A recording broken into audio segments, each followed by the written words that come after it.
गोदान फिन मोनसे फरायसा आफाद जोनोम जाबाय। फिन बे फरायसा आफाद जोनोम जानायजों मैया 8 आगस्ट गोदान दिल्लीयाव बड'लेण्डनि फिन मोनसे आन्दलन जाफुंदों। बे बिथिङाव नोंथाङा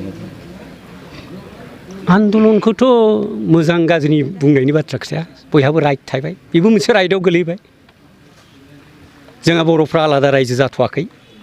नाथाय मैया जि आन्दलन खालामदों बेयाव मोनसे स्ल'गानखौ नुनो मोन्दों, एबसु हाय हाय दिपेन बर' हाय हाय। बेफोरखौ बुंनाङा।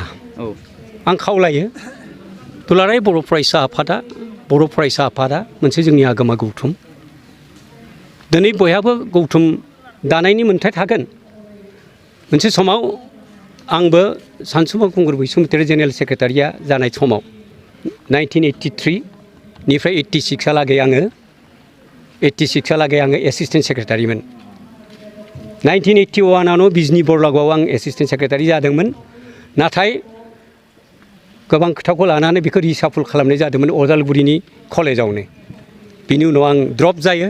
83 निफ्राय 86 हालागै दुलाराय बर' फरायसा आफादनि एसिस्टेन्ट सेक्रेटारि जायो। आरो मोनसे समाव 86 आव आं बे गोलाव जारिमिनखौ बुंलिया, फरायसा आफादखौ आं फरायसा आफाद हिसाबै नन पलिटिकेल केरेक्टार मेनटेन खालामजानायखौ लुबैनानै आं आवाज थिखांदोंमोन।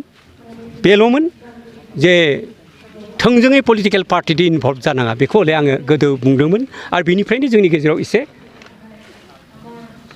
गावस्रानाया फैदोंमोन।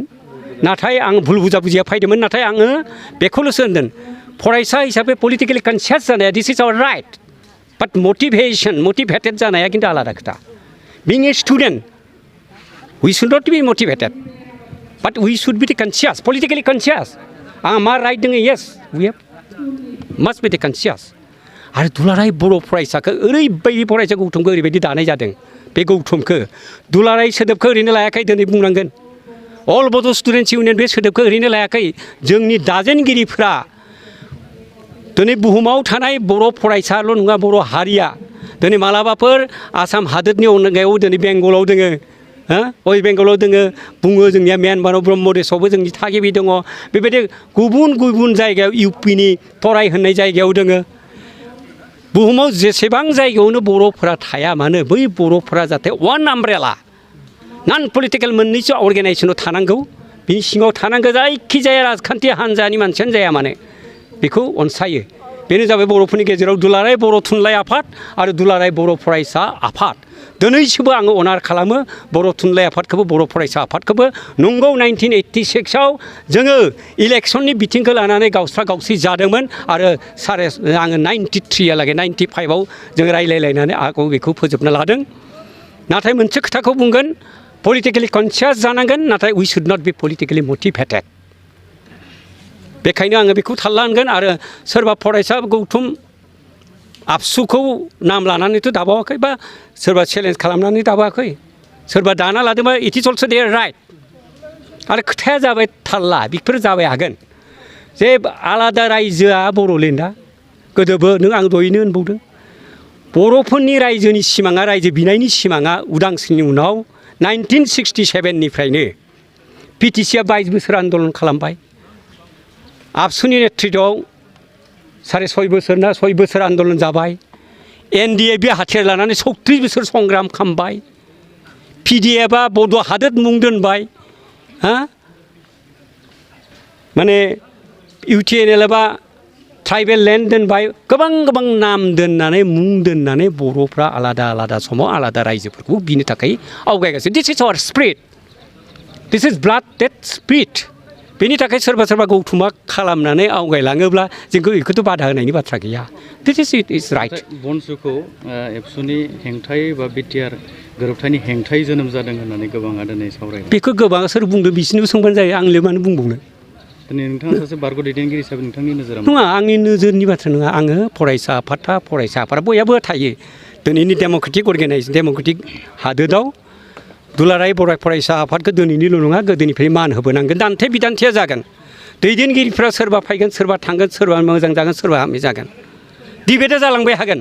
नाथाय बर' फरायसा आफादा आरो फारसेखै बनसुआबो दाना लादोंबा स्टुडेन्ट बिसोरनि एम्स एन्ड अबजेक्टिभआ मा बिसोरसो मिथिसिगौ। बिथांमोना आलादा रायजो सोरजिनायनि खोथाखौ बुंदों, बिसोरनि बाथ्रा। दा बेखौ आङो इन्टारफेयार खालामनानै बुंदेरनायखौ लुबैया। बयहाबो everybody has a right. This is democratic country. मोनसेल' खोथाखौ नोजोर होनांगौ जोंनि हारिनि खहा जानाङा जोंनि हारिनि खहा जानाङा बयखौबो अनज्लायना लानांगौ दान्थे बिदान्थेया कनस्ट्राक्टिभ जालायनांसिगौ आं दिनै अपेनलि खावलायनो नागिरदों जोङो बिदा फंबाय हिसाबै रायलायलायनो हाथारनांसिगोन हायाब्ला मालाया जोंखौ मिनिगोन मानो हाया जानो जों रायलायनो पलिटिकेल पावारा फैबाय हागोन थांबाय हागोन मा समाव फैगोन मा समाव आंबोथ' पलिटिकेल पार्टिनि मोनसे समाव जेनेरेल सेक्रेटारिमोन पावारखौनो गारलायदो जोंहा बिथां मन्त्रि इउजि ब्रह्म बिथाङा बे समाव एबसुनि आफादगिरिमोन गोबां मोजां जों रायलायदोंमोन गोबां खेब सावरायदोंमोन पिडिएफआ पावाराव थानायाव जोंखौ गारनो थिनदोंमोन पावारखौ येस जोंबो रेडि जादोंमोन बिराद सेक्रिफाइस खालामना गारलायदोंमोन आं दहाय स्पिचआवबो बुंदों मालाबा जों सेक्रिफाइस खालामनांगोन बे समाव बेखौनो थिनदोंमोन नाथाय जोंथ' गाज्रि मोनना थायाखै दिनै नांलायलायनाङा मोनसे समाव जोङो सानसुमा खुंगुरदों नांलायलायनाय जादोंब्लाबो जों बेक्तिगत नांलायलायदों दाथ' बिराद लोगोथार बै समाव आंनो दा बिथांमोना लाइजाम हरनाया करेन बसुमतारी आंनो लाइजाम हरनायफ्रा दाबो आंना गोगो दोङो आं एसिस्टेन्ट सेक्रेटारि जाना थानाय समाव करेन बसुमतारी आंनो लाइजाम हरनाय सानसुमा खुंगुरा आंनो लाइजाम हरनायफ्रा दाबो दोङो सानसुमा खुंगुरनि आखरखौ बिराद मोजां मोनोमोन आं बिराद मोजां रग' रग'यै लिरोमोन नालाय बेखौ आं लाखिना दोन्दोंमोन करेन बिथाङाबो बिराद गोसो होनानै लिरदोंमोन बिथांमोनखौ आं आरोबाव जोङो पिडिएफनि समाव वार्किं प्रेसिडेन्ट हिसाबै मोनबावदों करेन बिथांखौ आं दुखु नांदों बिथाङा खबर लानो हायाखै बिथाङा मोनसे बेरामाव दा भुगिना दङ आरो आं दिनै बे नोंथांमोननि गेजेरजोंनो खावलायो बिथांनि सावस्रिया मोजां जाथों इसोरा मोजां खालामथों आरो हारिनि हादोरनि खामानि मावनो बोलो होबावथों बिथांखौ बेखिनियानो